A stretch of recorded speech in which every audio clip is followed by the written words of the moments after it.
bonus kind of Q&A session. So maybe wait a minute till everybody's here, and then I'll just go through the Google Doc and I'll try to answer as many questions as I can. But if it's really a lot of questions, then I may not be able to get through all of them. So I'd like to keep it under 2 hours if possible, or not over 2 hours. So we'll see how it goes. Hey, Jane. Let me see. There are a couple of things I need to mention that Shanna asked me to. First of all, here is the link to our contact and connection course. That course will start on December 30th.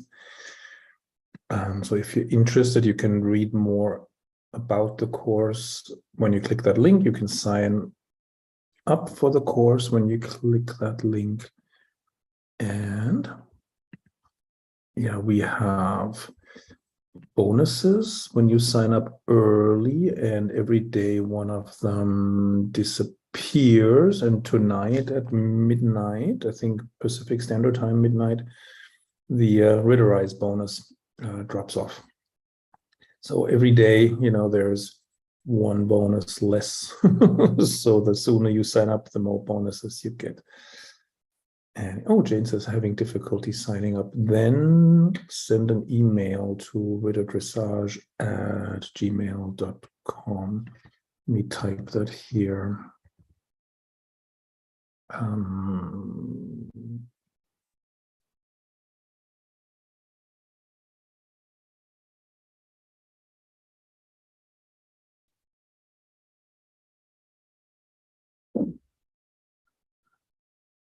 I'll just hold a second.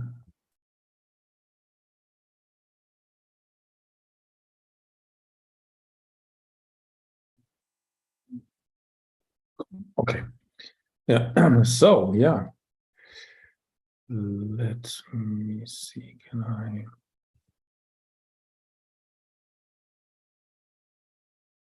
I don't know if I can pin this or not. Okay.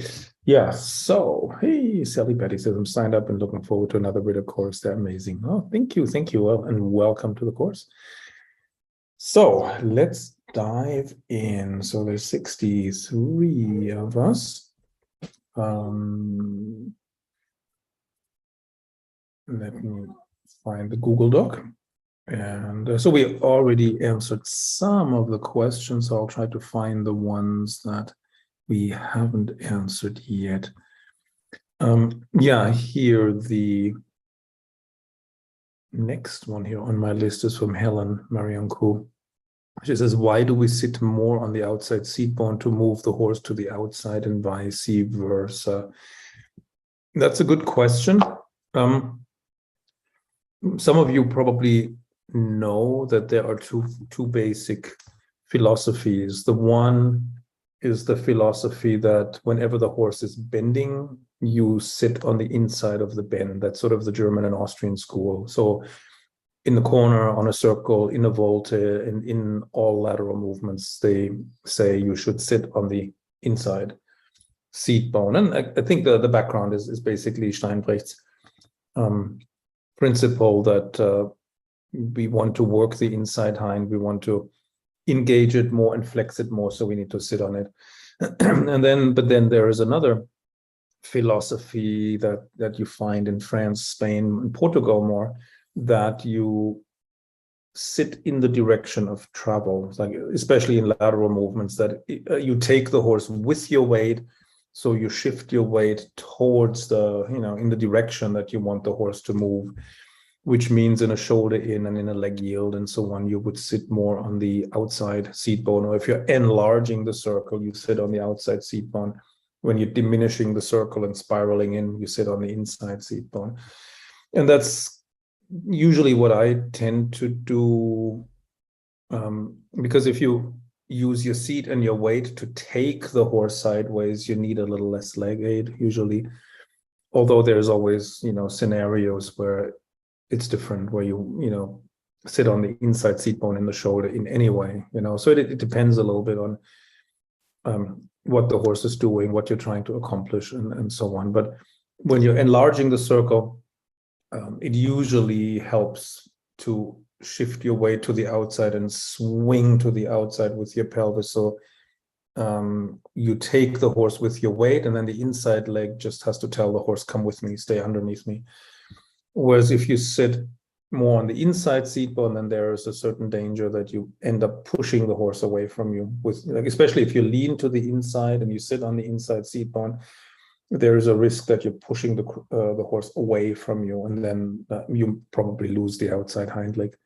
Whereas if you stay vertical and put your weight on the outside hind leg and swing out, then you keep the outside hind leg connected to the ground and the weight, and you can bring that inside hind leg better underneath you. That's sort of the basic rationale behind it. But with questions like that, it's actually a good idea to try both versions, because you're not going to break the horse, you're not going to hurt the horse. Try to ride the enlarging with the weight on the inside seat bone, a couple of times, and then ride it with the weight on the outside seat bone or the outside hind leg a few times, and then compare which one works better. And in case of doubt, always go with whatever works better, or whatever the horse seems to prefer. So that's how I would go about it. And it's interesting. It's always enlightening if you experiment, like if somebody tells you to do something like always sit here or always sit there, go ahead and do it a few times, but then also do the check it, double check, do the counter exercise where you do the opposite, basically, as long as it's a safe thing to do, right? But with the weight distribution, you can always try sitting, on the other side, and then just observe the horse and see what happens, right? Yeah. Then next question, about exercises, the chapter of exercises. Liz Watts says, in order to improve connection and get our horses on the bit, are there also ground exercises, non-written exercises we can do with our horses to help shape them, get them to understand before the rider gets on? Yeah, absolutely. I mean, that's a good question too. We, Shanna and I, when we start horses, we follow the Spanish riding school tradition in that we begin with lunging. Then we add in some very simple, very basic work in hand, where we already practice some walk halt transitions, very simple stuff, a little bit of yielding the croup to the outside on a circle, and you can do the work in hand with a cavesson at first, with a set of reins attached to the cavesson, and you can already teach the horse about rein aids, that there is a bending rein aid where he's expected to kind of go with that rein, pressure and turn his head, or where you can show him that there can be connections from the right rein to the right front and to the right hind, and from the left rein to the left front and the left hind leg. So by doing transitions into the four legs, so then you explain that to the horse. Make the half hold on the outside rein when the outside front is down 3 times in a row and stop with it, or the half hold 3 times on the outside rein when the outside hind leg is on the ground, stop into the outside hind leg, things like that. That's something you can do when you have a horse that has really difficult conformation, difficult neck or paw conformation, and sometimes flexions on the ground can be helpful. Basically stretching exercises that stretch the neck muscles on the side of the neck and the paw. A lot of horses, or some horses, have difficult paw connection, and if the paw is not very mobile, left and right and up and down, then the horse will have a hard time going on the bit, for example. So, and by stretching these muscles out, left and right especially, you enable the horse to flex longitudinally and come on the bit. So, yeah. So lunging, little bit basic work in hand would be great exercises to do before getting on. And yeah, we typically lunge the horse for a month or two before we start sitting on them. And that's like the old classical tradition. Yeah, so Linda, cafe, I don't know. Sorry, I don't know how to pronounce that properly. She says, I have a wriggly, claustrophobic, mouthy horse who doesn't like to be asked to hold a shape. Other than wriggling his body, he chomps on the bit a lot. Lead ropes, reins, hands, anything is fair game to go in his mouth, even when not being ridden. So it's not just a response to being ridden. I find it hard to learn to have good contact through the chomping, and he's not focused on the rein communication. Yeah, for things like half halts, we know from the past 4 days, the contact isn't much about the mouth, but do you have any recommended ways to deal with this other than just improving the overall PEL-BOW connection, straightening out the wiggles? Any pearls of wisdom? Yeah, that's interesting. So there are geldings and stallions who can be very mouthy. I mean, their mouth is like a vacuum cleaner, and everything that's in the vicinity goes into the mouth. That can be really annoying. With mares, I haven't seen it really, but some geldings and some stallions, young horses especially, are like that. That can be very annoying. If the horse chomps on the bit a lot, that can be a sign of stress. Then it would be interesting to know how old the horse is and what his history is. Maybe he's already had some bad experience with riding and with rein contact with hands, bits. That's a possibility. So they just get stressed every time they have a bit in their mouth. It'd be interesting to know what his conformation is like, because the excessive chomping on the bit could also be a sign that he's just uncomfortable with the rider's weight. Like if his back is very sensitive, if it's weak, if the back is kind of narrow and longish, then sometimes the rider's weight may be uncomfortable or painful, and then they start doing funny things with their mouth and their head, for example. So that's a possibility. I would see what he's like when you're lunging with a cavesson. Does he keep his mouth closed? You could ride him with a cavesson instead of a bit, or other bitless bridle. See if it's different. Because sometimes it's really an anxiousness that's specifically tied to the bit because they had bad experiences. And then if you ride them with a bitless bridle, suddenly they're calm and happy, so that would be interesting to try out. And then if he's good with a bitless bridle or with a cavesson, you could tack him up with the cavesson and a bit, four reins, right? 2 sets of reins, and then you have contact with the cavesson reins and the snaffle reins of slack until you feel like he's going well on the bit with the cavesson and lifting his back and so on. And then you can start picking up the snaffle reins a little bit and feeling them, so he feels them, and then you can start communicating a little with them.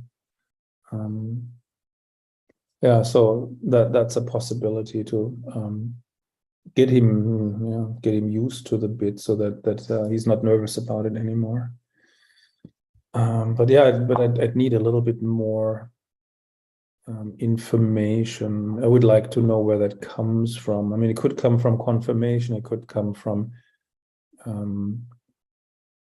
bad experiences in the past. So that I would need a little bit more information about that.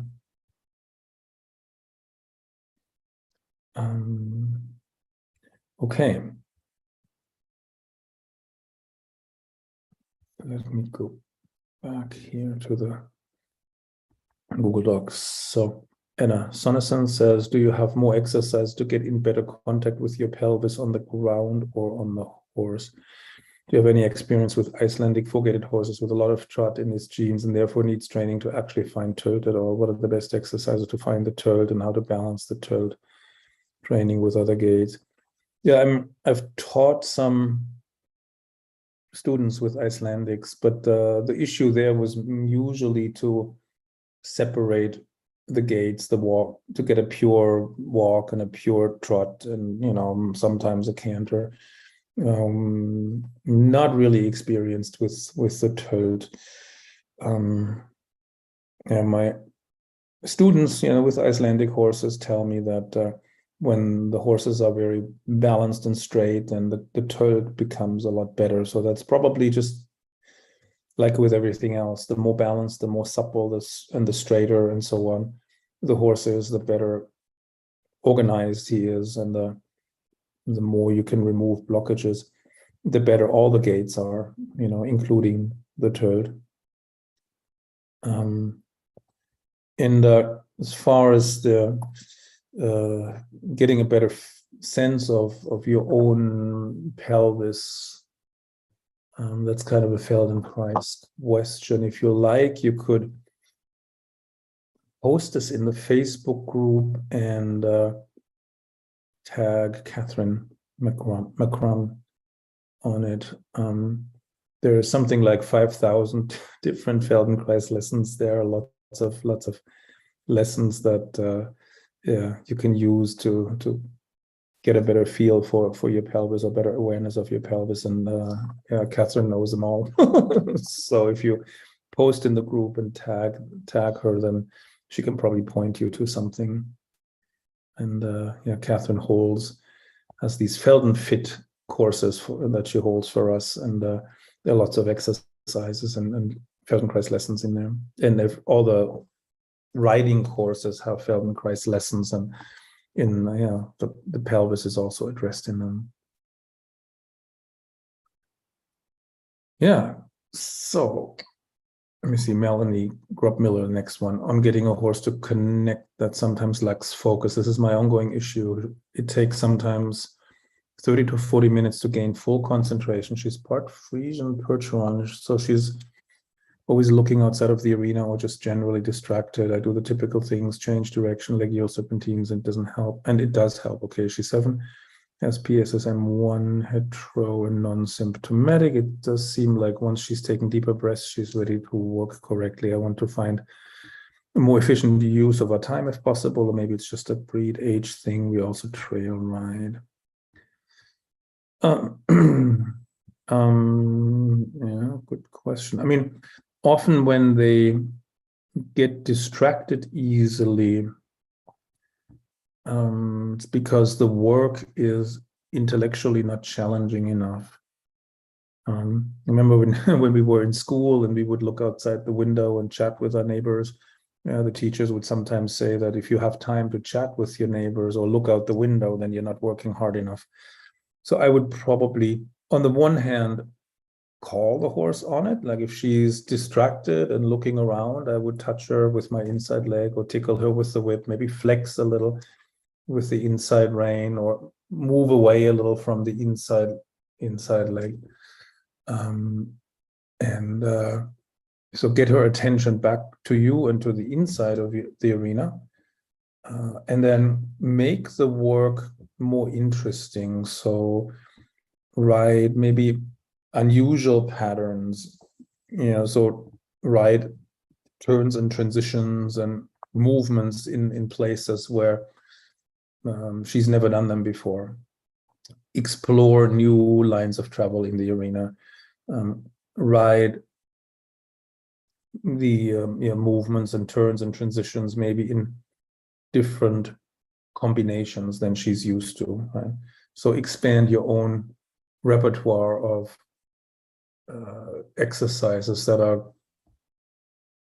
put together by with these elementary building blocks, a little bit like playing with Legos, where you have a finite set of pieces, but you can build like a million different things with a very limited number of basic building blocks. And dressage is a little bit like that. So that's where I would start, and then you'll see if it works or not. Some horses need to be intellectually challenged, especially intelligent ones. they get bored. If you do the same thing 3 times in a row, then they do it on autopilot, and then you're no longer in charge. Other horses are almost the opposite. They gain security from predictability. They don't like surprises, you know, and you have to ride exercises where there's little change. You can have an exercise where you ride the same basic pattern, and you just change one detail every time you ride it. You know, you add something, you subtract something, you vary something, but the overall pattern is the same. That predictability gives the horse a certain I don't know, mental support or emotional support. Other horses need surprises. You know, they thrive on the unexpected, and because otherwise they get bored and then they tune out, and then their brain, you know, is off doing other things. So sounds like maybe your horse is a little like that you need to challenge her mentally, intellectually. And of course, if the horse is not very advanced, then you don't have as many dressage movements available, but you can still get creative within a smaller set of dressage movements that the horse knows. If you're a first level or second level rider, even a training level rider or training level horse, you can make things interesting. You just have to get creative with the limited tools that the horse knows at that stage, you know. And of course, the more advanced the horse is, the crazier you can get with all the advanced movements as well. Yeah, so yeah, so that's what I would try first, and well, hopefully it works. If it doesn't work, you have to think of something else. Yeah. So okay, then we have another group of questions. When riding, should I? How can I? Let me see. Yeah, so if post on the wrong diagonal to be able to drive when sitting. Yeah, absolutely. I mean, you're free to change the diagonal, you know, anytime. You know, if you're talking about driving with your leg aid, it's usually easier to apply a lower leg driving aid when you sit. It's harder to do it when you're up, you know. I mean, you can do it. I've played around with that, you know, many years ago, and figured out how to do it. But overall, it's a lot more comfortable, easier if you use your lower leg when you sit. Which means if you post on the correct diagonal, you sit down when the inside hind is on the ground. But if you want to drive with your inside leg, then that's the wrong moment, right? You need to drive when it lifts. So either sit a couple of strides, you know, so go from rising trot to sitting trot and drive a couple of strides and go back to rising trot, or simply change a diagonal. So you sit down when the outside hind is down, and then you can drive easily with the inside leg. That's a possibility. And changing diagonals is actually a good thing. It's not, you know, very often taught. And you know, when I was young, you know, we were always expected to post on the correct diagonal. But it's actually beneficial for the horse if you switch it, if you change the diagonal every few strides sometimes, because it shifts the weight and gives the horse a bit of a massage for his pelvis and back and so on. So a lot of horses really benefit from frequent changes of the diagonal that you're posting on. Even if you stay on the same, like you could go down the long side, right? And then post 3-4 strides on the inside hind and change, post 2-3-4 strides on the outside hind, change back again, and so on. That can be a useful thing to do. Yeah, so next question, and Tia Nicholas says, when my horse is on the bit, I have good contact, but when she goes above the vertical, I lose the good contact. Yeah, depending on how far she goes, you know, I mean, when the horse's nose is in front of the vertical, that's okay to a point, but then there'll be a moment where the nose goes more forward, and you can feel the withers and the back drop, and then the underneck engage, and then the pole and the throat, jaw gets tight and braced, and then you don't have a good contact anymore, right? So as long as the hind legs are underneath and the back is up and the top line is stretched, the nose can be in front of the vertical, you have a good contact. As soon as the back drops and the top line contracts, the good contact is gone, and the horse will brace against you in some way. And then next question here, should I shorten my reins when she goes above and then loosen them again when she's going right? I'm not sure if doing that would be too much movement. I currently just wait till she goes back around. Well, if you just wait, it may never happen. On the other hand, shortening the reins, I don't know, may not be the right thing to do either. If the horse inverts and comes above the bit, I would go on a circle or a volte and then engage the inside hind, for example. Ask for a tiny bit of sidestepping with that inside hind, so it steps a little in front of the outside one. Or you could do the opposite, ask the croup to yield slightly to the inside, ask that outside hind leg to step a little bit in front of the inside and flex the horse to the outside. And you can even go back and forth between the two. And then they usually come back on the bit, because they come off the bit and invert, usually either because they got crooked or because the hind legs are somewhere out behind, or one hind leg out behind and one maybe off to the side. So once you have both hind legs underneath you, chances are the horse will become round again. And reins need to be short enough so the contact is within reach for the horse, so you can feel the horse through the reins and the horse can feel you. But they need to be long enough that the horse still has the freedom to move a little bit, and change the position of the head and neck. If the reins are too short, then he's stuck, and then he's like in a straitjacket, right? Yeah. And Gene Sadler says, when dealing with a behavioral pendulum swing from one incorrect behavior to the opposite incorrect behavior, have you ever used a behavioral marker to identify the correct behavior which occurs somewhere in the continuum between the two extremes, thereby arresting the pendulum swing? No, I try to help the horse find the correct balance and trust that in the correct balance they're most comfortable, and then as soon as they move away from that, because an old pattern comes back, you bring them back to that better balance, better straightness, and so on, and then they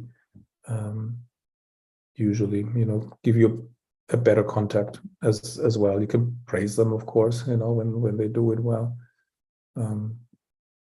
So my idea is that when the horse is balanced and straight, then the weight of the rider is most comfortable to carry for the horse when he's balanced and straight. And that's the most energy efficient way of moving, where all muscles are working together and not against each other. So once the horse has discovered that, then he'll try to get back there too, even if he loses it. If he loses the balance and goes back into an old pattern or goes into the opposite pattern, then you can help him back into that state of balance that should feel the most comfortable for him. So then that motivates the horse, of course, to find that place again. Okay. The next question. Carolyn Megan says, I have a new off-the-track 6-year-old thoroughbred. He did not race much and stopped racing 2 years ago. Since then, and before I bought him, he's just been doing various things with a relatively inexperienced rider. He has a very overdeveloped brachiocephalicus from being ridden with his head in the air. whilst I do not want to force his head down, I'm concerned that just continuing to allow him to travel with his head very elevated and his back hollow will just strengthen the wrong muscles even more, not allow me to strengthen the muscles needed to create self-carriage. I've been able to encourage him to drop his head and soften his neck and walk, but as you would expect, it's more difficult for him in trot. I can get him to soften the neck in trot if I use my outside rein, ask him to flex in his body, but he can't maintain it for long. And therefore only do short amounts of trot work, rewarding him with very soft forward hands when he's soft and walking after he has been soft for a few strides. Any comments on this approach and other recommendations would be appreciated. Yeah, the X-race horses, you basically have to start over as if they were completely green, because you need to find out what they know and what they don't know.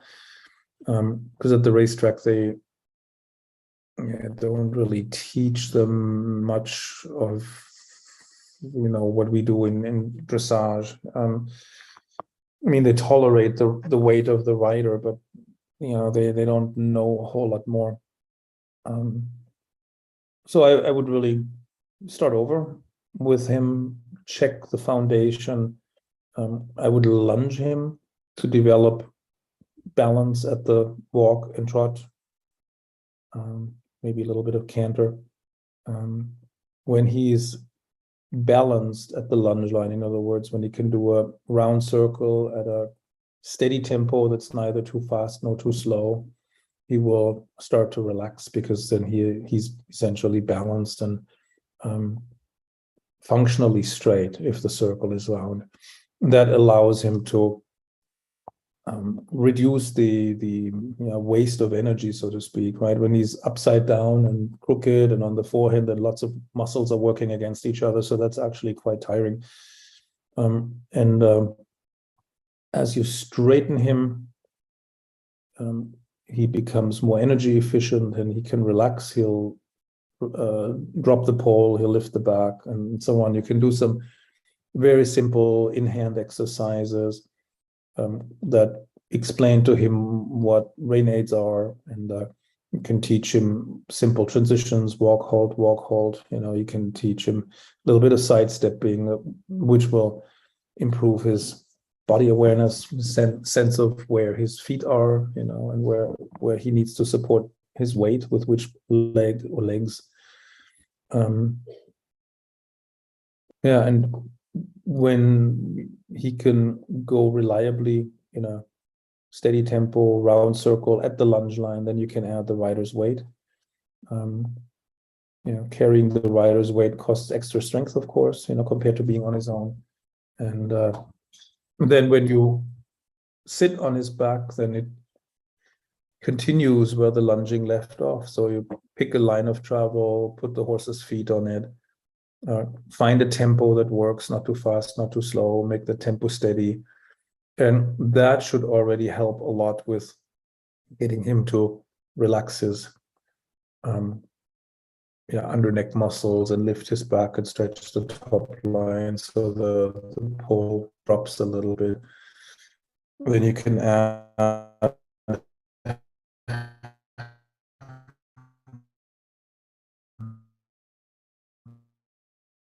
exercises at first.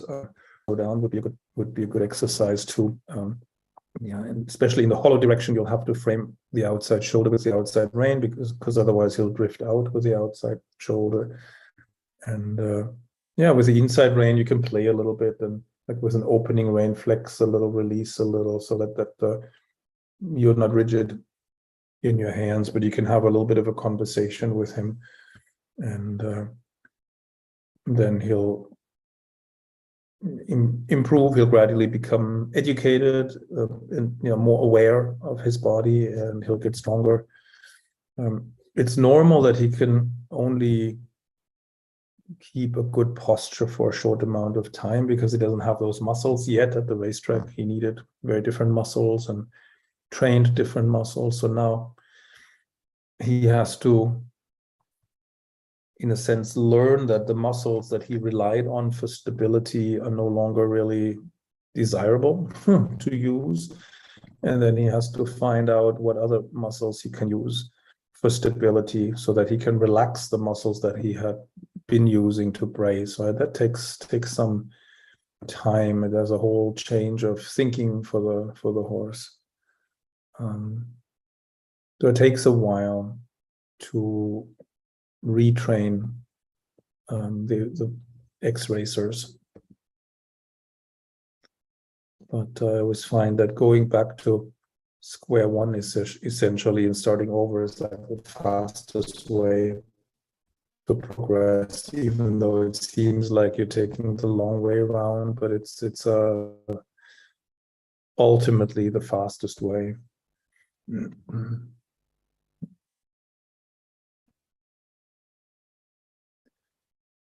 Okay, so next question then, Laura Ottilia says, I'm doing the exercise from day 3. How do I get my horse to move away from my leg? At which point in his movement do I ask him to move away from the leg? And when do I praise him for doing something correct? Do I use groundwork and teach him before I do the exercise? Is not very responsive to the leg and could be categorized as a lazy horse. So overall, how do I get him to be more responsive?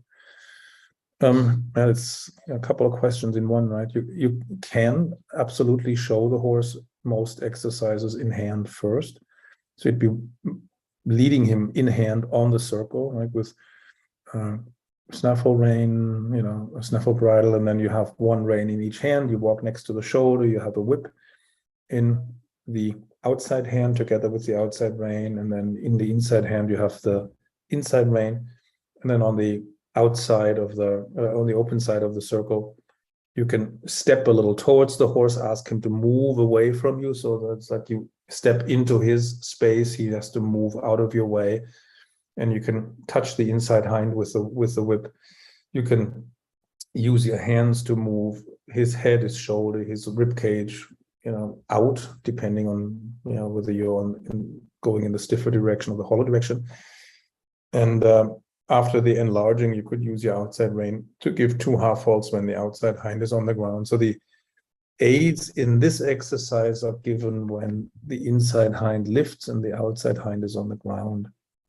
And when you're riding him, it's easiest for the horse if you initiate it with your seat. So if you swing your pelvis out when the rib cage swings out, like tune into the swinging of the rib cage is like a pendulum, and then you go enhance that swing to the outside, and then you can, when you're relaxed in your leg and pelvis, you will feel how that movement of the pelvis down creates an impulse or a little bit more contact from your inside leg, and at the same time your outside leg might swing away from the horse just a little, which is like creating space on the outside and sending an impulse from the inside. So the horse will go with your seat, he'll move away from that impulse of the inside leg, and he will move into that open space that your outside leg has created, right? So for the horse, this is all very logical in a way. That's sort of a certain body logic behind it. And then to get the horse more responsive, you have to educate him that you expect a prompt response, right? So you have to maybe reinforce the leg by touching with the whip. If he's, for one thing, if he's not responsive to the leg, make sure that your leg and your seat don't contradict each other. Don't tell him to go right with your seat when the leg tells him to go left, for example, right? Especially with the sidestepping. Then apply the leg aid at the right moment, like as the hind leg lifts or like a split second before it lifts. Make the aid brief, no gripping, no squeezing, no kicking. If the horse ignores that normal aid, touch him with the whip on the same side where the leg was asking him to move, and you can just use the weight of the whip to draw his attention to that area and tell him, watch out, I'm going to talk to you here. And then you can vibrate a little with the whip against his coat. And then you can escalate the vibration, make it faster, make it a little more intense. And as soon as he moves, you take the whip off. You can praise him, pet him, or praise him verbally or whatever. And then maybe come again with a light leg aid and see if he responds better. So that way you teach him that you expect a response to your leg aid. So there's different elements involved. Huh? The more supple they become, the more balanced they become, the more responsive they become too. Sometimes they're not responsive because they're in their own way, because they're crooked, they're on the forehand, they're locked up somewhere, and then the energy can't flow. That's also something to investigate if there's an element of that. And then, if he's unbalanced and crooked, then use exercises that help him to become balanced and straight. And if he's locked up somewhere, then see if you can find exercises that address that area of the body and make it supple. Yeah. So next one. Catherine Shaw. I'm currently leasing an ex-eventer that has some dressage training but hasn't worked much in several years and has a very weak top line.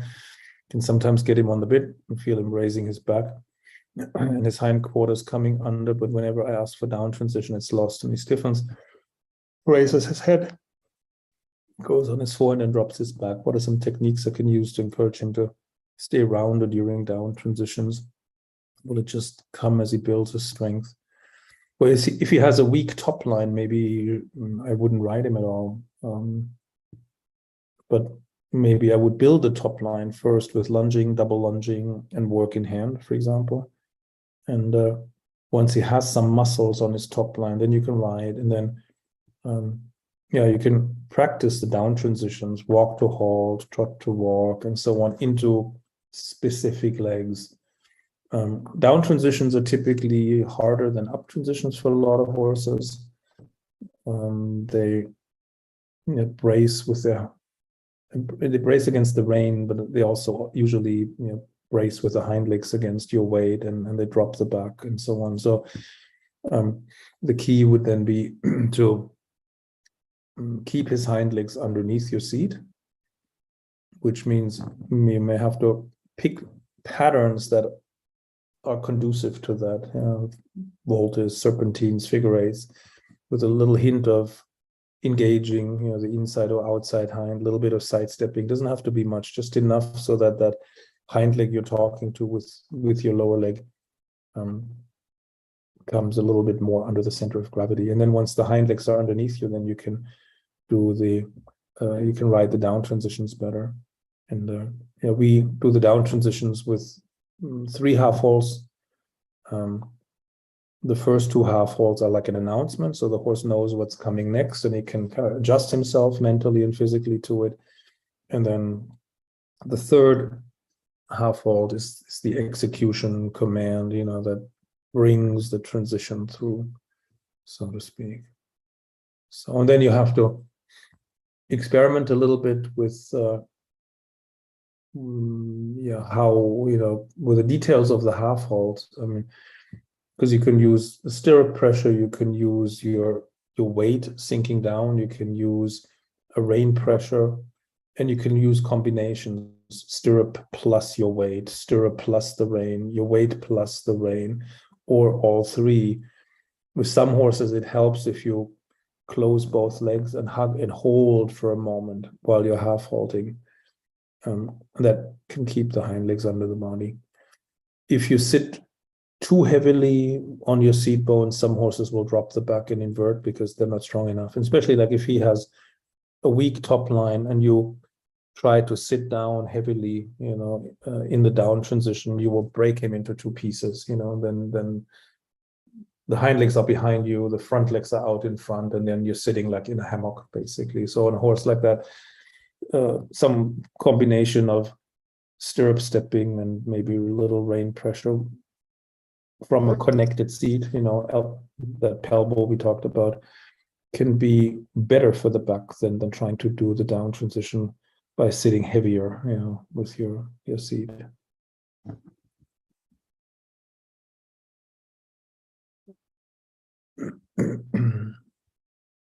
Yeah.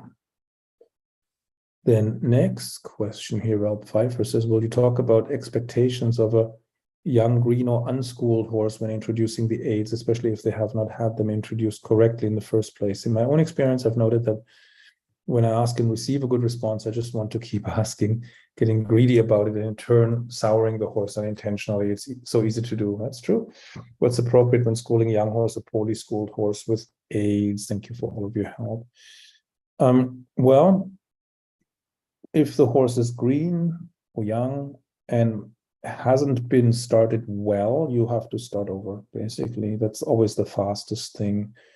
Just pretend he hasn't had any work done to him or with him. And that if you go systematically from leading, lunging, mounting, and then riding, you will see what he has learned so far from the other riders and what he hasn't learned. And whenever you come to a place where there's a gap in his education, you stay there, you fill it, and then you move on, right? When you test something, and he knows it and he gives you a good response, move on to the next thing, right? And I would probably also do a little bit of the simple work in hand, like simple walk halt transitions, a little bit of the sidestepping, like on a circle, ask the group to yield a little bit to the outside, a hoof breadth or half a hoof breadth. You can teach him some turns on the haunch, turns on the forehand in motion. In hand, that's how we do, how we change direction at the lunge line or in the work in hand.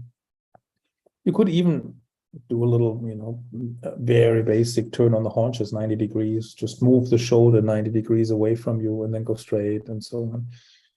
That's a possibility. And then once he has a bit of an idea of the aids on the ground, then you ride him, and then write simple patterns, and you can use the enlarge, for example, to teach him about the inside leg aid. You can prepare that with the work in hand, and you can teach him about rein aids with the first and second test of the outside hind leg, so that half halt with the outside rein when the outside hind is down, or half halt with the inside rein when the outside hind is down, things like that. And you can do a little bending, lateral bending, lateral flexion of the paw with one of the reins, building on what you've done on the ground. And with green horses, so first I would lunge until I feel like they have enough top line muscle and they're strong enough to carry the weight of the rider.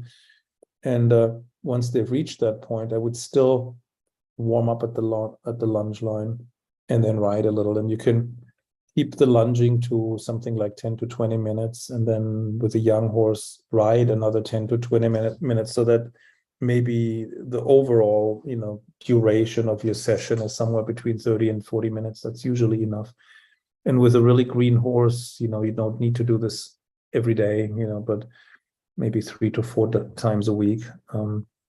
With the green horses that are just started under saddle, maybe only ride one day a week with the warm up at the lunge line, and then maybe lunge the horse a couple of times a week in addition, maybe with a little bit of basic walk in hand. So there's always you're working on the brain a little bit, on the body awareness of the horse, and that's what you can do with the work in hand, for example.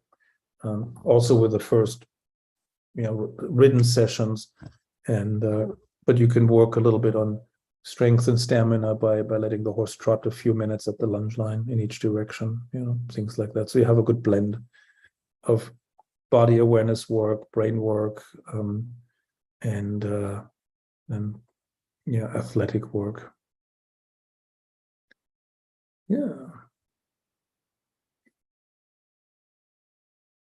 Okay.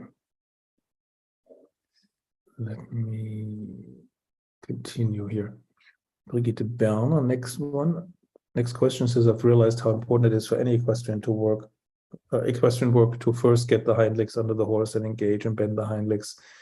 My problem is that my mare is a very unhurried one and absolutely copies me with physical difficulties. Yeah, I had severe hip problems and therefore had great difficulty moving my hips and being relaxed. My mare copied me and blocked her hind legs. She doesn't step under or push well. Yeah, any kind of stiffness that we have in our bodies, it gets transferred to the horse. So if we are stiff in one hip, the horse will be stiff too, because our stiff hip doesn't allow the horse's hip to move properly. So we diminish the range of motion, and then our stiffness in that body part shows up in the horse, so the horse takes it on as well. Yeah. And she says, I had a hip replacement, and in the meantime, I've learned to relax my hips and to move them well again. Now my mare should learn again to be more active with the hind legs. We've been working on this since summer, but I have to be careful that she doesn't get bored. Yeah. So if you used to be stiff and the horse became stiff as a result, then you had your surgery, now you're supple, but the horse is initially still stiff, of course, right? So now you have to ride exercises that loosen up the hip, so her hip becomes as supple as yours again. And you can, you use a variety of exercises that include sidestepping, of all kinds of movements, depending on how advanced the horse is. So yeah, and if she gets bored easily, then become creative with your exercises, and try not to repeat the same exercise too many times in a row, but maybe also have a basic pattern where you add things and subtract things and exchange things and so on. So there's an element of familiarity maybe with it, but also always an element of surprise every time you ride it. Oh, and she says, so I would like to expand our work with groundwork and long rein work, because that way I don't transfer my wrong movement patterns to the horse. My question, how to get the hind legs under the body when doing this, as in riding with leg yield, turn on the forehand shoulder in, but how do I get the bending and engaging of the hind legs done? Yeah, I mean, with work in hand, you can do a little shoulder in, or you can do lots of transitions, walk, halt, walk, walk, trot, halt, trot, halt. At the halt, you can touch a hind leg, let the horse advance a step or two, halt again, rein back a step or two, touch the inside hind, ask the horse to take a step forward, rein back a step, things like that. So you move the hind leg under the body by touching it with a whip, and then you can squeeze the body back over that hind leg. So that's a possibility. That's more in a forward-backward kind of direction. But you can do, turn on the forehand in motion, shoulder in, etc. And leg yields, of course, are possible. Leg yields, voltas, and turns. You can do turns on the haunches in work in hand too. And when you're long rein, you can do everything. You can do all the movements that you can ride. And yeah, it could be a good thing. So you can use shoulder in on the circle, for example, at the long rein, and engage that inside hind. And then, to flex it, you could ride a volt, or you could do a turn on the haunches at the lunge line, at the long rein. So there's many, many different possibilities. The bend can develop when the horse has a good connection from the outside hind to the ground and to the weight, and when the inside hip advances, right, then the whole body organizes itself, around a bend. You could do it with the work in hand to some extent. You can do it even better with the long rein, because you have, you're behind the horse or next to one hind leg, and so you can frame the horse laterally a little bit better, or you can reach both hind legs with your aids when you're long reining, whereas when you're working in hand and you're next to the shoulder, then you can reach the hind leg that's on your side of the horse pretty easily, but the other one not so much. That can be a little tricky sometimes. Yeah.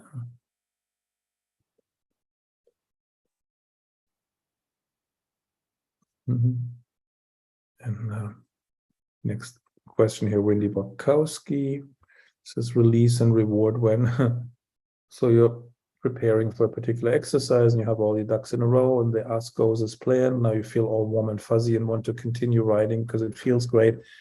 I know you should stop and ask again to confirm before things apart. But what kind of time frame do you suggest and how many times do you repeat the same exercise when all goes well? It's difficult to give a one size fits all answer because it depends on what kind of exercise you're talking about. Is it something that's old and familiar for the horse? It's something new that's difficult.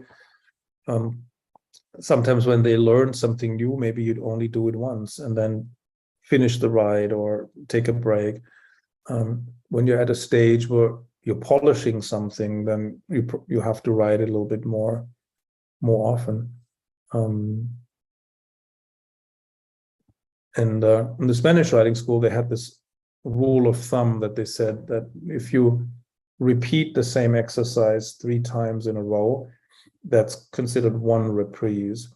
So you could ride the exercise 3 times in the same direction, and then you can observe if there is an evolution, like how did the first attempt go? How does the second attempt go? How does the third attempt go? Because sometimes the first one isn't great, the second one is a little better, the third one is pretty good, and then you could change direction, do it 3 times in the other direction. And then when you've done it, then you can think about it. So, okay, how did it go?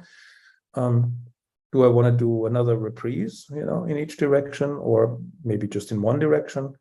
Do I want to work on something that stood out? Because as you ride it, maybe you notice something that needs some attention, that needs some work, and then you could come up with an exercise that addresses that issue, but it's a different exercise, right? That's a possibility.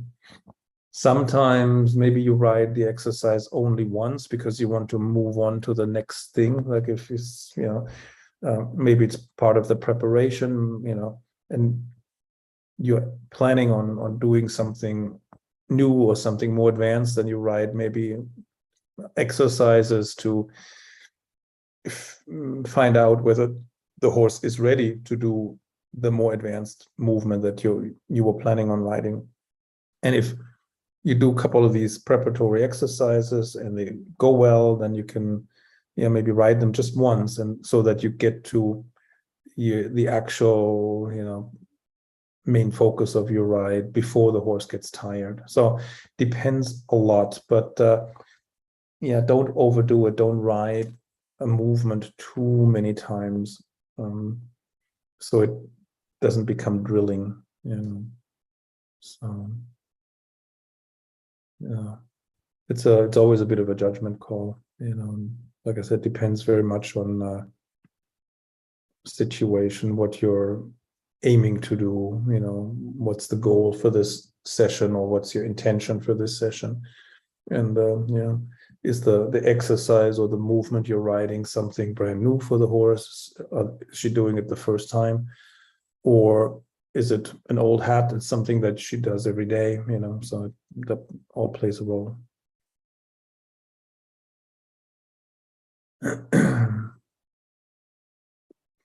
Yeah. Next question.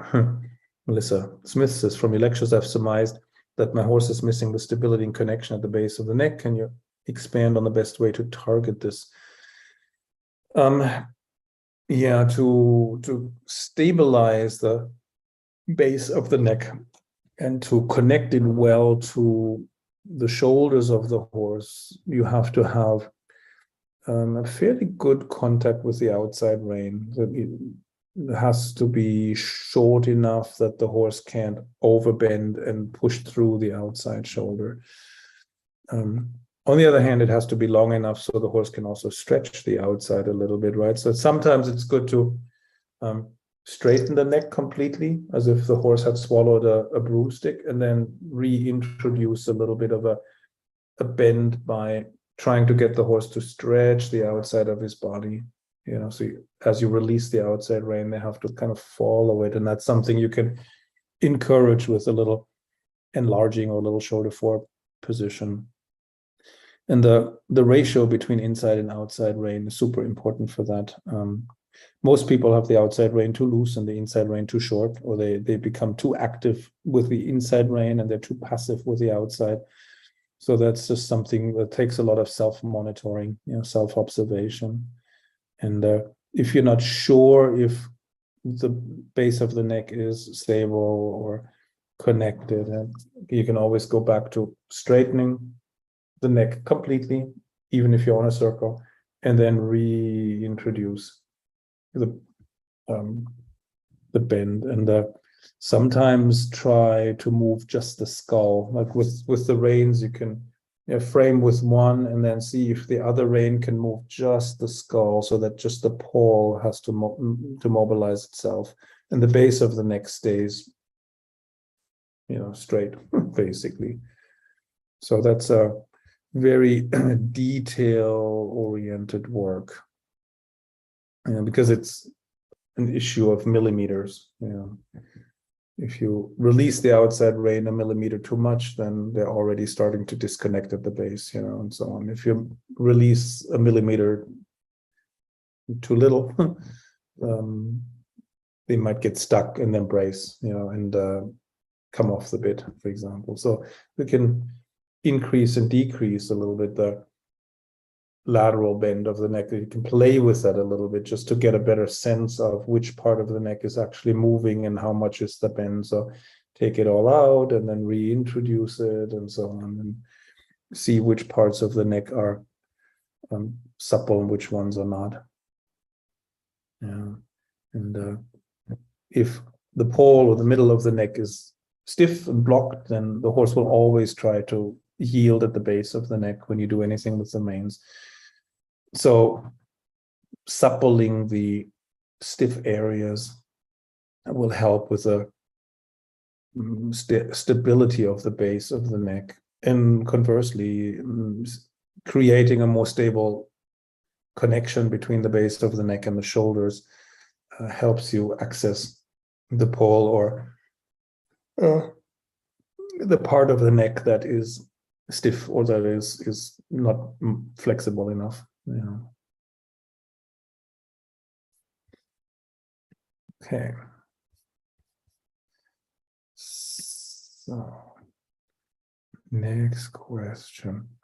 Lindsay says, any tips how to gain more suppleness in the half passes? We're better with our left one. I know that my left leg is stronger than my right one. Just listen to chat. I know I'm really flexible too.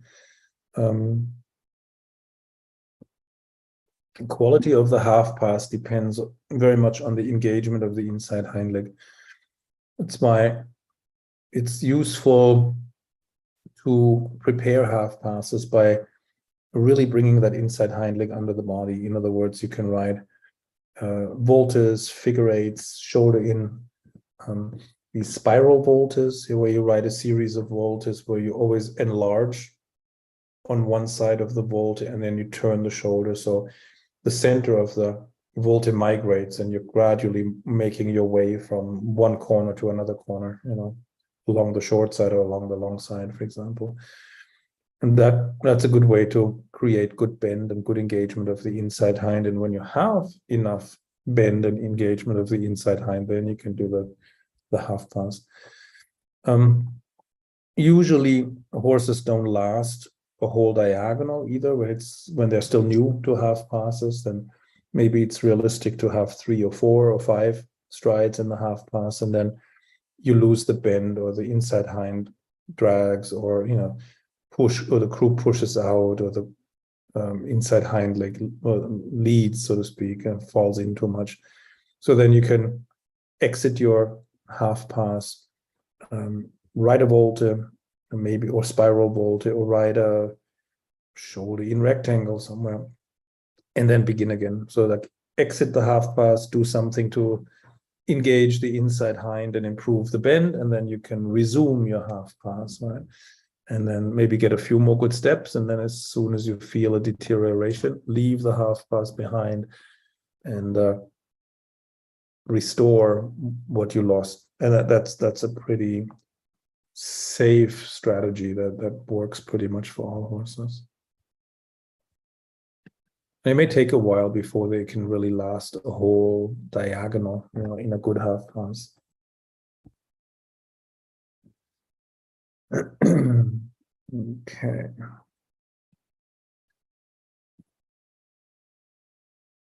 My chat function is stuck again. Oh no, here it is.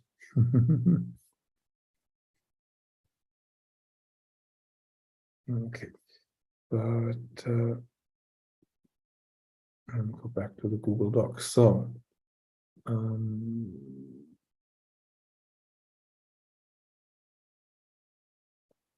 now here, next question. I don't know if that's also Lindsay or if it's somebody else. She says, my young horse is finally feeling more through and even at the trot on both reins, but the canter still better on the hollow side and very difficult for her on the stiff side. What's the best approach to improving this?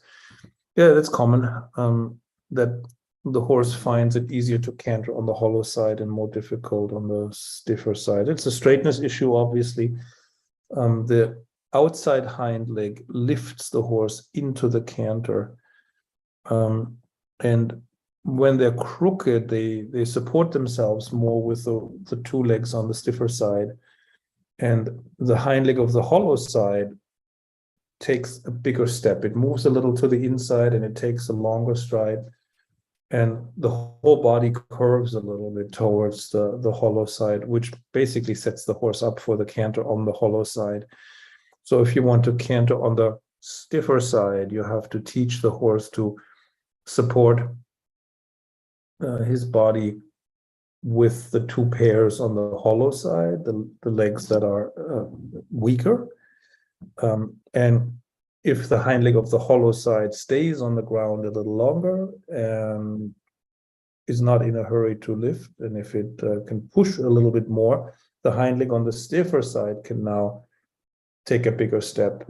And so the pelvis kind of switches position and the hip of the stiffer side advances, and then that sets the horse up for a bend in the direction of the stiffer side. So a good starting point would be to teach the horse weight shifts, that the horse learns to take the weight off of the shoulder of the stiffer side and transfer it to the other pair of legs. And actually that enlarge, slow down is a perfect exercise for that. The exercise we showed you here in the challenge.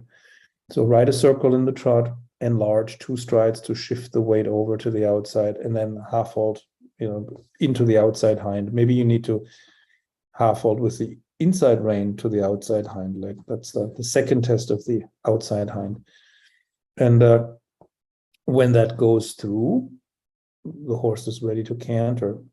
As a preparation, what you could do is do the trot enlarge, slow down, but then you can add a third half halt and stop. So it's really enlarge a couple of strides and then half halt, stop into the outside hind. So the horse thinks of that connection, and the horse anticipates the down transition. Like if you do this 3 times, the enlarge and half halt, stop, then the fourth time you ride it, the horse will already think, oh yeah, I know what's coming, we're going to stop. But then you could replace that third half halt that previously brought the horse to a standstill by a canter aid. So then it becomes enlarge, slow down, and canter, right? And because the horse is thinking of stopping, they already sit a little bit and they concentrate their weight a little bit on that outside hind leg. And then you take advantage of that and ask the horse, never mind, let's canter, So that's a fairly simple fix. And it often works. If it doesn't work, then you have to use other additional exercises to help the horse shift the weight and to create more suppleness in the pelvis, lateral suppleness. Like, I've had students who had horses who could only canter in one direction, and they had been like that for, I don't know, 5 years or more. So it took a long time to teach the horse that body awareness and the strength and the suppleness that they needed to shift the weight onto the hind leg of the hollow side, and then use that hind leg to lift the body up into the canter. So if it's an old habit, like if your horse is whatever 15 years old and he's never cantered on the right rein, so only on the left, then be prepared that will take a while, to undo that habit and to teach the horse a whole new way of moving. But if the horse is young, then it usually goes faster. Yeah. You add a little stirrup stepping on the outside, outside front, rear, either right before the enlarging or right after the enlarging and before the half halts. That helps to clarify things.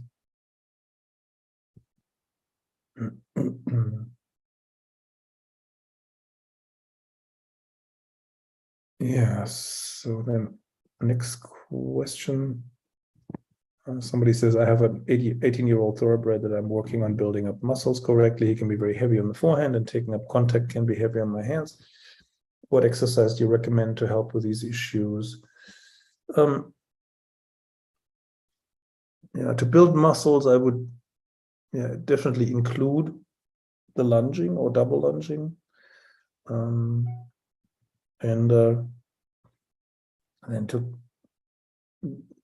create maybe a better self-carriage, better contact, and so on, greater lightness. I would use exercises where you engage one hind leg and you sit on it, you flex it. Could be any number of things, right? Enlarging and then riding a volte can, if like enlarge on the circle and then ride a volte at one of the circle points can be used for that, or ride a bit of a shoulder four on the circle line and then ride a volte at the circle points. Four circle points, you could ride a volte at each one of them. Otherwise, shoulder in, turn on the haunches, for example, would be another way to apply that. Another great exercise is to stop into the inside hind at the end of a corner. So we do the corners in 3 strides of the inside hind, and then you can already start half halting into the inside hind when you're in the corner, and then at the exit of the corner you halt into that inside hind. That's a good way to soften the inside hind leg. Or you can stop into the outside hind before the corner, so then it's like outside stirrup, outside rein, half halt, stop, and then that shifts the weight to the outside hind leg, and then you can see if you can begin with the inside hind leg lifting, like with your inside leg asking the inside hind to lift, and then if you halt right at the entrance of the corner, your first stride will be walk or trot and corner. So not so trivial, but it's super effective. All right. Oh wow, I'm actually getting close to the end of the Google Doc. So conformational issues. Question 30 here. Somebody says, my boy doesn't flex his hind legs enough, but pushes loads. Wonder if this can be physical problems from the hocks, has all the symptoms for not flexing. Could be. Can be conformational. If the hind legs are very straight, then they tend to push more and tend to have a bit harder time to flex. If the horse is croup high, they tend to push more and flex less.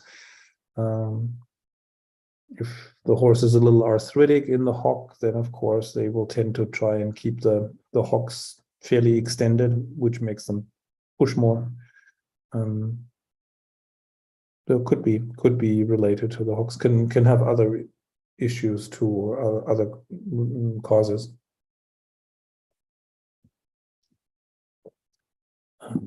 Then Stephanie Ross says, everything said to date in this challenge makes sense to me. Trying the PEL-BOW reins around the back idea seem to markedly improve my ride. That said, I worry that my beloved Fjord's way of going can't be easily improved.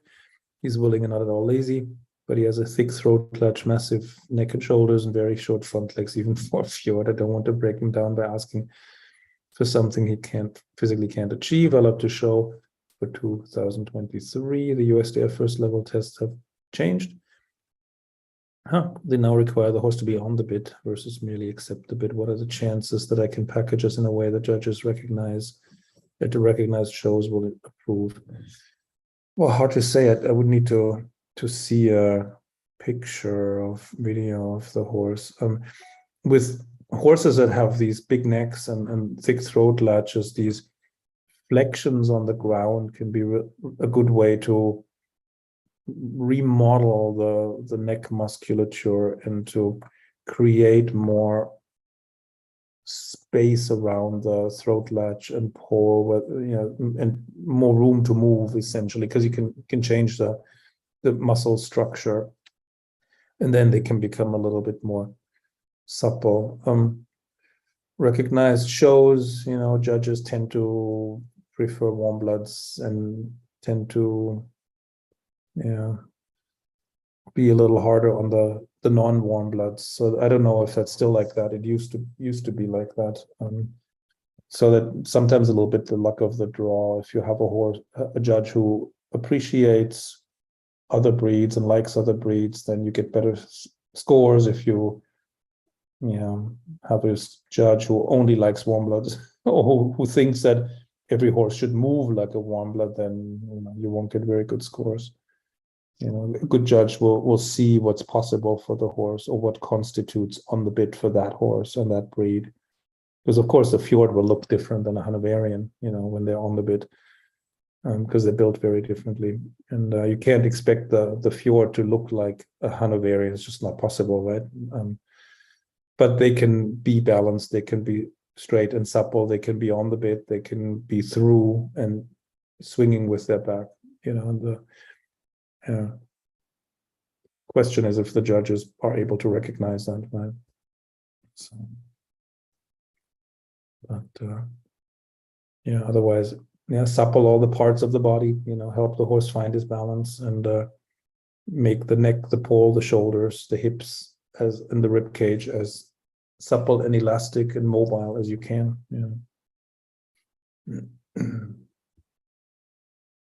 Then next question, Ina West says, my horse has collected a number of pathologies over the last few years, like right stifle injury ligaments. Okay, discharge the sound, though there is still some weakness, less muscle on this side. Okay. Arthritic changes in coffin joints, both fronts, also side bone. Arthritic changes in both hocks, injected, but he still does not flex well. PSD in both front legs, treated and discharged the sound. Kissing spines, treated conservatively with injections and ongoing rehab, mainly in hand. Am I expecting too much to take more weight on his hind end and get him to work through from behind? Paul, he has a collection of issues, but try it. Hocks, you can protect the hocks best if you get him to use his hip joints, and that involves some sidestepping, some transitions, some turns, combinations of bending, turning, sidestepping, up and down transitions. And the more the hind legs support the body mass, the more he will lift the withers and the back, and then the kissing spines, get healed. You can definitely heal the kissing spines. Like if the back is dropped, then of course these tops of the vertebrae, they come closer together and they can touch. But if the horse lifts the back and the withers, they go a little bit apart and they have more space. So with a horse like that, I probably would use a lot of double lunging and work in hand and a little bit of riding. You can blend it. You can warm up with some work in hand and maybe some lunging, and then you ride a little bit. And so you have to find the right combination of techniques, like the lunging, double lunging, work in hand, long reining, riding, and then find the right selection of exercises that help, and that will change, as time goes by. And then you'll see, it's hard to predict.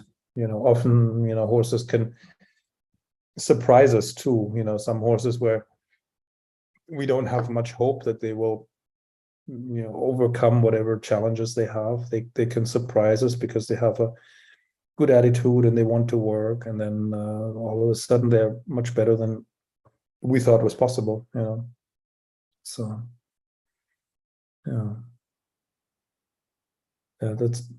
can't really do more than try and find the right training program that helps him become supple and strengthen the healthy and body parts to protect the weaker ones or the damaged ones. So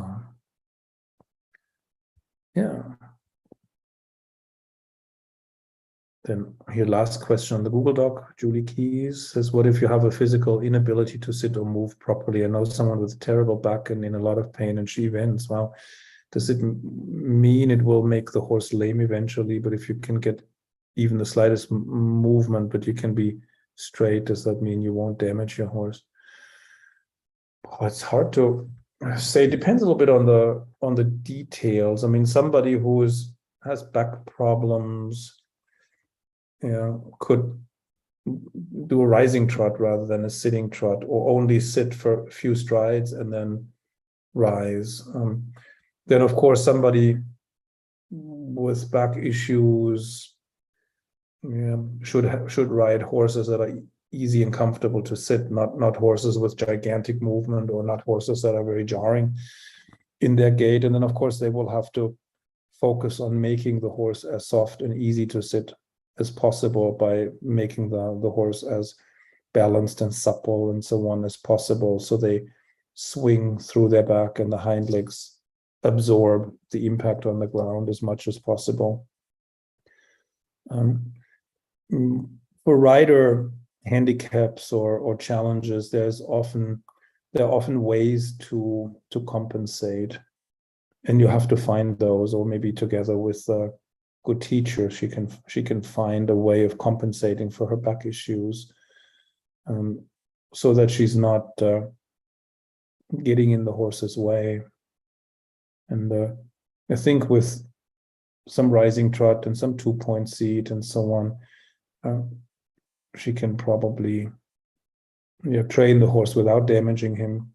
And then at the same time, of course, she can pursue therapies for her own back issues, and whatever is available, between whatever massage and yoga and Feldenkrais, and I would try everything to help that the back problems, so she can move in a healthier way.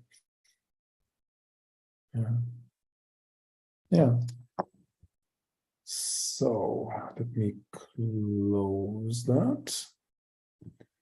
And there was a question in the Q&A section.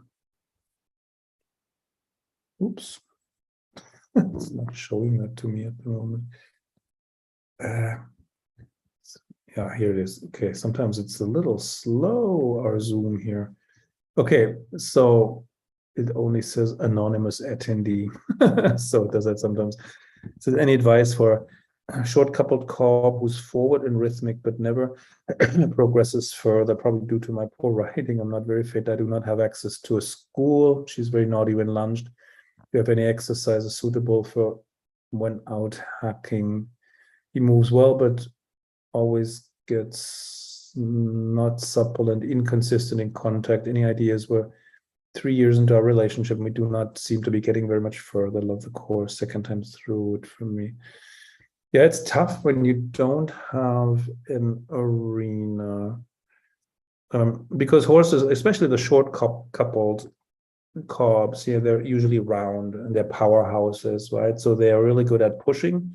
They're usually not so good at bending laterally, and they would really benefit from lots of voltas and figure eights and serpentines. So I don't know if you can find a meadow or something or a wide road where you can do, you know, serpentines. I mean, if you have in the US, they have these wide logging roads. I don't know if you have something like that where you are, that may be just wide enough to go meander, vault left, vault right, vault left of the right. So then you won't go very far down the trail because you're doing all these little serpentine loops. But that would be a good thing, or just a figure eight vault. If you have a road that's like 8 or 10 meters wide, you can do a volte right 1.5 times and a volte left and so on. So that would be a really good thing to do. Of course, you can always do lateral movements on trails. You can do zigzags, you know, from one end side of the road to the other side of the road. That could be useful. You can do transitions, of course.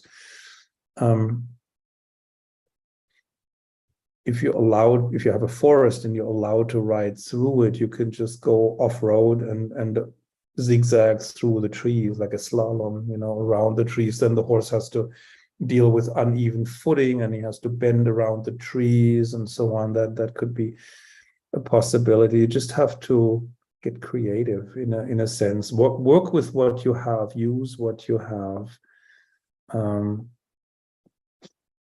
If you have a solid fence line or a wall, that, you know, you could do some work in hand next to that wall, because the wall or the fence helps you frame the horse, and then you can do little sidestepping and some transitions there.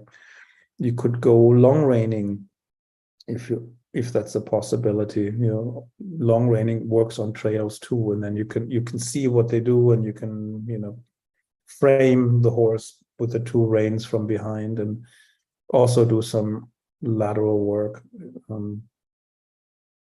even if it's just a little bit of, you know, shoulder fore or leg yield or something. Something basic is already helpful. Yeah, so you have to get creative. Basically, look for, or are there roads or trails that have lots of turns that wind, you know, those can be good. Look at you know, the terrain, look at the trails, look at what's, you know, available where you're allowed to ride, and then see if you could come up with exercises and things you can do, you know, in that space that is available. Yeah. Then Rochelle Lawson says, I'm doing all the young horse exercise and we're making progress, but he's really wobbly and I feel like I have to support him almost every stride. This is just going to get better with time, and he's more balanced. Depends on why he's wobbly. Some, you know, horses can be wobbly if you focus too much on lateral movements, for example, and sometimes it's a sign that you need to go a little bit forward on straight lines. Sometimes you can mix it a little bit, do a little bit of a whatever, you know, sidestepping exercise you do, and then ride a big circle or ride down the long side or the diagonal, and ask the horse to push a little bit more, maybe with the inside hind leg. That has a stabilizing effect that connects the horse back to front. Like the wobbliness is sometimes a little bit of a lack of connection from back to front. And so you could play a little bit with asking for a little bit more push, you know. Not so much that he runs and that he leans on you, but enough that you feel like he wobbles a little less and he's straight. And of course, you have to frame him left and right with your reins, your knees, your thighs, your lower legs, and so on, so that you create a canal in which the horse has to move. What else? Connecting the feet to the ground really helps. You can do this with down transitions into the forelegs, stirrup stepping patterns. Stirrup stepping can have a nice stabilizing effect. So I can do 2 or 3 stirrup steps in the left stirrup, then 2 or 3 on the right, you know, things, or 3, 4, you know, that can be good. Diagonal patterns, you know, outside front, inside hind, inside front, outside hind. they have a bit of a stabilizing effect. So you connect the left pair of legs with each other, you connect the right pair of legs with each other by doing left, left, left, right, right, right, kind of stirrup stepping. Then you can connect the diagonal pairs, like the right front and the left hind, by going right, both, left, or something like that. And then left front, right hind, same thing. You can also connect the front legs with each other or the hind legs with each other. If you connect always two legs with each other through little stepping combinations, that tends to have a stabilizing effect. So the horse wobbles a little bit less. So these are all possibilities. And always, when I notice something that needs to be improved, I always wonder, where does it come from? Why is he doing this?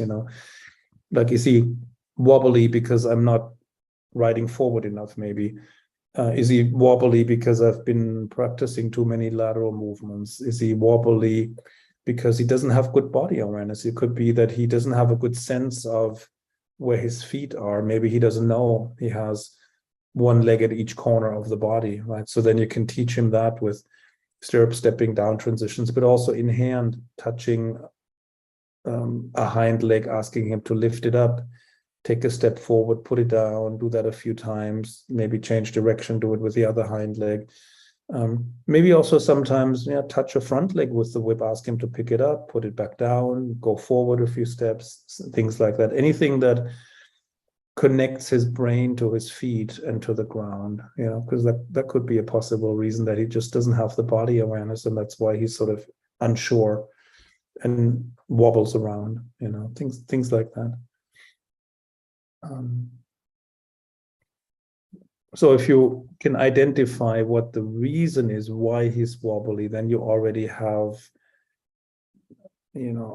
a remedy essentially that you can try, because the remedy, or one remedy, is always contained in the identifying the root cause of the problem. So yeah, great. Those were really good questions. We actually got through the whole list. So maybe it's been about an hour and a half. Maybe let's wrap it up so it doesn't get too late. And you can always ask more questions in the group, Facebook group. Feldenkrais questions, maybe tag Catherine McCrum. For writing questions, you can tag me, or you can ask our assistants, Marcella Becker, Kristen Guest. I think they're the ones who've been the most active in there. And I will post the link again to our course. It lets me. It's super slow. Okay, here we go. And yeah, so if you're interested, click on that link and check it out. And yeah, if it sounds interesting, sign up for it. And yeah, so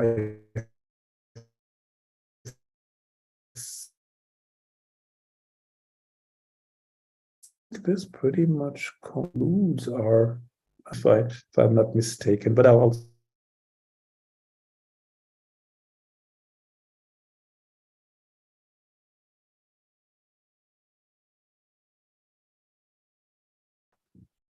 oh, there you go. See, my internet connection is weak, so I had to, it drops off when it comes back. But anyway, so I was about to say goodbye. I'll check the Facebook group, and our assistants will do. The course starts on December 30th, and yeah, maybe we'll see some of you in there. And otherwise, there'll always be another challenge, probably. So have a good rest of the day, have a good weekend, and we'll see you soon. Bye.